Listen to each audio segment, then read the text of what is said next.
Hello dears, എന്തൊക്കെയുണ്ട് വിശേഷം? സുഖമായിട്ടിരിക്കുന്നോ? ഇന്ന് ഇവിടെ വീക്കെൻഡായിട്ട് കബൂൾ റൈസും ചിക്കനും ആയിരുന്നു സ്പെഷ്യൽ. അപ്പോൾ അതിൻ്റെ വീഡിയോ ഇതിൻ്റെ കൂടെ ഞാൻ അറ്റാച്ച് ചെയ്തിട്ട് ഇടുന്നുണ്ട്, എല്ലാവരും കാണണം കേട്ടോ. ആദ്യം തന്നെ നമ്മൾ മന്തിക്ക് പറ്റിയ രീതിയിലുള്ള ചിക്കൻ പീസസാണ് കേട്ടോ എടുക്കേണ്ടത്. വലിയ പീസസാണ് എടുക്കേണ്ടത്. അത് നന്നായിട്ട് വരഞ്ഞു കൊടുത്തിട്ട് അതിൽ പെപ്പറും സോൾട്ടും ഇത് രണ്ടും കൂടി മിക്സ് ചെയ്തിട്ട് മാരിനേറ്റ് ചെയ്ത് വെക്കണം കേട്ടോ. ഇത് ഏകദേശം ഒരു മണിക്കൂറെങ്കിലും മാരിനേറ്റ് ചെയ്ത് വെക്കാൻ ശ്രമിക്കുക, അല്ലെങ്കിൽ ഒരു അരമണിക്കൂറെങ്കിലും മാരിനേറ്റ് ചെയ്ത് വെക്കുക. അതിൻ്റെ ഫുള്ളൊരു എസൻസൊക്കെ അതിൽ പിടിക്കാൻ വേണ്ടിയിട്ടാണ് കേട്ടോ. അത് കഴിഞ്ഞിട്ട് വേറൊരു ജാറിലേക്ക് ഇത്തിരി കുരുമുളകും ജീരകവും പിന്നെ ഏലക്കയും പട്ടയും ഇത് നാലും കൂടി ഇട്ടിട്ട് നന്നായിട്ടൊന്ന് പൊടിച്ചെടുക്കണം. ഇതാണ് കബൂൾ റൈസിൻ്റെ മെയിൻ മസാല. ഈ മസാലയാണ് അതിന് മെയിൻ ഫ്ലേവേഴ്സ് കൊടുക്കുന്നത്. അപ്പോൾ ഏറ്റവും നല്ല മണം വരുന്നത് ഈ ഒരു മസാല കാരണം കൊണ്ടാണ് കേട്ടോ കബൂൾ റൈസിൻ്റെ. വേറൊരു പാനിലേക്ക് 1 ഗ്ലാസ് വെള്ളമാണ് ഞാനിപ്പോൾ യൂസ് ചെയ്യുന്നത്. 410 മില്ലിയുടെ ഒരളവുള്ള ഗ്ലാസ്സാണ് കേട്ടോ എൻ്റെ. അതിൽ 1 ഗ്ലാസ് വെള്ളം, അതിൽ ഈ നമ്മൾ പ്രിപ്പയർ ചെയ്ത് വെച്ച മസാല, ഇത്തിരി ഉപ്പ് എല്ലാം കൂടി ഇട്ടിട്ട് നന്നായി തിളച്ച് വരുന്ന സമയത്ത് നമ്മൾ മാരിനേറ്റ് ചെയ്ത് വെച്ച ചിക്കൻ അതിലേക്ക് ഇട്ട് കൊടുക്കുക. 5 പീസസ് ചിക്കൻ ഉണ്ട് കേട്ടോ എൻ്റെ. 5 പീസിൻ്റെ അളവിലാണ് ഞാനിപ്പോൾ പറയുന്നത്. ഇത് നന്നായിട്ട് വെന്ത് വരണം കേട്ടോ. നന്നായിട്ടൊരു 5-10 മിനിറ്റൊക്കെ നന്നായിട്ട് തിളച്ചാൽ തന്നെ നന്നായി വെന്ത് വരും. നമ്മളപ്പോഴേക്കും കബൂൾ റൈസിന് ആവശ്യമുള്ള സവാളയും പിന്നെ ഗാർണിഷിങ്ങിന് ആവശ്യമായിട്ടുള്ള ക്യാരറ്റും കൂടി അരിഞ്ഞ് വെക്കണം. ക്യാരറ്റ് ഒരു മാച്ച് സ്റ്റിക്കിൻ്റെ പരുവത്തിലാണ് അരിഞ്ഞ് വെക്കേണ്ടത്. മാച്ച് സ്റ്റിക്കിൻ്റെ ആ ഒരു അളവിലാണ് നമ്മൾ അരിഞ്ഞ് വെക്കേണ്ടത്. ജൂലിയൻസ് ആയിട്ടാണ് അരിഞ്ഞ് വെക്കേണ്ടത് കേട്ടോ. ആ സമയം കൊണ്ട് നമ്മുടെ ചിക്കൻ നന്നായിട്ട് വെന്ത് വന്നിട്ടുണ്ട് കേട്ടോ. ഒരുപാട് കുക്കാവണ്ട, ഓവർ കുക്കാവണ്ട, ഒരു പാകത്തിനുള്ള കുക്കിംഗ് ആയാൽ മതി.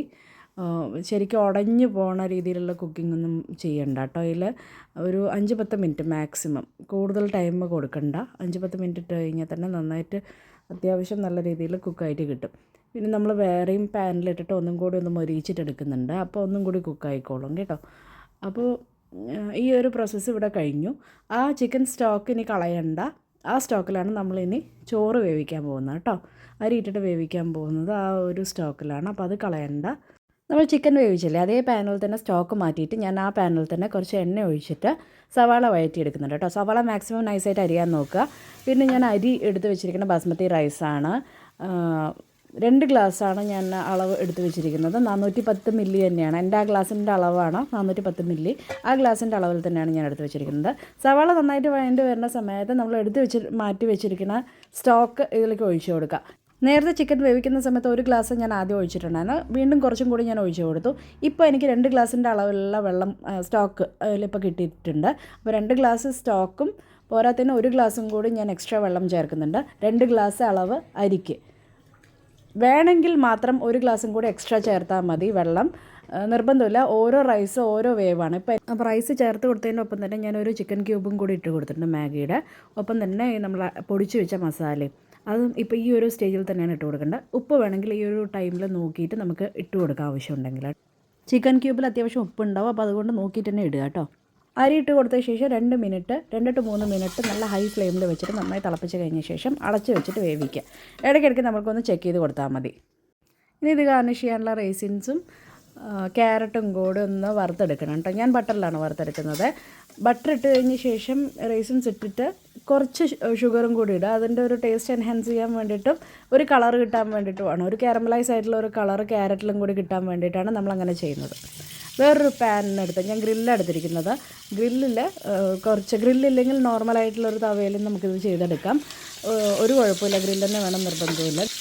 ഞാനിതൊന്ന് കുക്കായിട്ട് വന്ന സമയത്ത് ഒരിത്തിരി ഉപ്പൊക്കെ എടുത്ത് നോക്കിയായിരുന്നേ.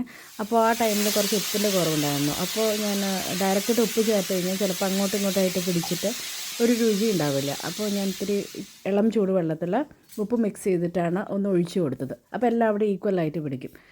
ഇതാണ് കേട്ടോ ഇന്നത്തെ ടിപ്പ്. ഉപ്പ് അഥവാ കുറഞ്ഞിട്ടുണ്ടെങ്കിൽ ഇങ്ങനെ ഒന്ന് തളിച്ച് കൊടുത്താൽ മതി. അപ്പോൾ നന്നായിട്ട് എല്ലാവിടെയും പിടിക്കും. നമ്മൾ ഇട്ട് കൊടുത്തു കഴിഞ്ഞ് കഴിഞ്ഞാൽ, പൊടിയായിട്ട് ഇട്ട് കൊടുത്തു കഴിഞ്ഞ് കഴിഞ്ഞാൽ അങ്ങോട്ടും ഇങ്ങോട്ടായിട്ട് നിന്നിട്ട് ചിലപ്പോൾ ഉപ്പ് പിടിക്കാൻ ഇത്തിരി സമയമെടുക്കും. അത് മാത്രമല്ല അത് ലെവലായിട്ട് നിൽക്കുകയില്ല, ഒരു സൈഡിൽ മാത്രമേ നിൽക്കുള്ളൂ. നമ്മുടെ പ്രിപ്പറേഷൻ കഴിഞ്ഞു. നമ്മൾ ആ ചിക്കൻ പീസസൊക്കെ എടുത്തിട്ട് നമ്മുടെ റൈസിൻ്റെ മേലെ വെച്ചിട്ട് കുറച്ച് നേരം അടച്ച് വെച്ചു. ഇനി നമുക്ക് പ്ലേറ്റിംഗ് ചെയ്യാം. ഞാൻ മന്തി സെർവ് ചെയ്യുന്നൊരു പാത്രമാണ് എടുത്തിരിക്കുന്നത്. അതിലേക്കാണ് പ്ലേറ്റ് ചെയ്യുന്നത് കേട്ടോ. അപ്പോൾ ആദ്യം നമ്മൾ ചിക്കനൊക്കെ എടുത്ത പീസസൊക്കെ എടുത്ത് മാറ്റി വെച്ചു വേറൊരു പ്ലേറ്റിലേക്ക്. എന്നിട്ട് റൈസ് ഒന്ന് വിരുത്തി വിളമ്പി കൊടുക്കണം കേട്ടോ. ആദ്യം ഒരു ലെയർ റൈസ് ഒന്ന് വിളമ്പിയ ശേഷം അതിൻ്റെ മേലെ ഗാർണിഷ് ചെയ്യാനുള്ള ക്യാരറ്റും റൈസിൻസും ഇട്ട് കൊടുത്തിട്ട് ഒരു സൈഡിൽ നമ്മൾ ചിക്കൻ പീസസ് വെച്ച് കൊടുക്കുകയാണ് കേട്ടോ. അപ്പോൾ റൈസിൻ്റെ പ്രിപ്പറേഷൻ കഴിഞ്ഞു. ഇനി അടുത്തത് അതിൻ്റെ ചട്നിയാണ് കേട്ടോ.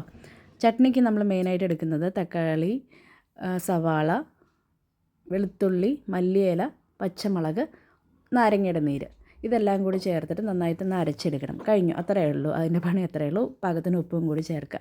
ഇനി നമുക്ക് അത് സെർവ് ചെയ്യാം. ഇത്തിരി ഒത്തൻറ്റിക് രീതി ആയിക്കോട്ടെ എന്ന് പറഞ്ഞിട്ട് നേരത്തെ തന്നെയാണ് ഞാനെല്ലാം അറേഞ്ച് ചെയ്തത്. നമ്മൾ മജ്‌ലിസിലൊക്കെ പോയിട്ട് കഴിക്കുന്ന സമയത്ത് നിലത്തിരുന്നിട്ടല്ലേ കഴിക്കുക. അപ്പോൾ ആ ഒരു ആംബിയൻസ് കിട്ടിക്കോട്ടെ എന്ന് പറഞ്ഞിട്ടാണ് അങ്ങനെ തന്നെ അറേഞ്ച് ചെയ്തത് കേട്ടോ. അപ്പോൾ എന്തായാലും ഹസ്ബൻഡും മോനും രണ്ടുപേരും കഴിച്ചിട്ട് നല്ല അഭിപ്രായം തന്നെയാണ് പറഞ്ഞിരിക്കുന്നത്. അവർക്ക് ഇഷ്ടമായി എന്നാണ് പറഞ്ഞത്. അപ്പോൾ എല്ലാവരും ഉണ്ടാക്കി നോക്കിയിട്ട് ഫീഡ്ബാക്ക് അറിയിക്കുക.